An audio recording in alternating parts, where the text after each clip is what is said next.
Because very specific conditions were necessary for the creation of oil, it is not surprising that these conditions existed in some places, but not in others. Southwest Asia was one of these regions where an enormous amount of oil was formed long ago. Within Southwest Asia, however, the distribution of oil is uneven. Saudi Arabia is the largest country in this region, and it also has the most oil reserves. In fact, about 18% of the world's proven oil reserves lies underneath Saudi Arabia's desert sand. Kuwait, in contrast, is a tiny country. Saudi Arabia could contain 120 Kuwaits and still have space left over. But tiny little Kuwait holds almost 7% of the world's known oil reserves.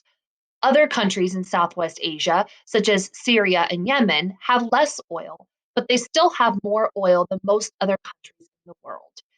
So, who has the oil and why? Well, there were certain conditions that were required.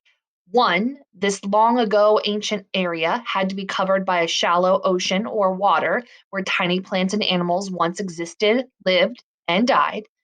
And two, having an area where oil could form, like two tectonic plates rubbing against each other, creating gaps where oil can form.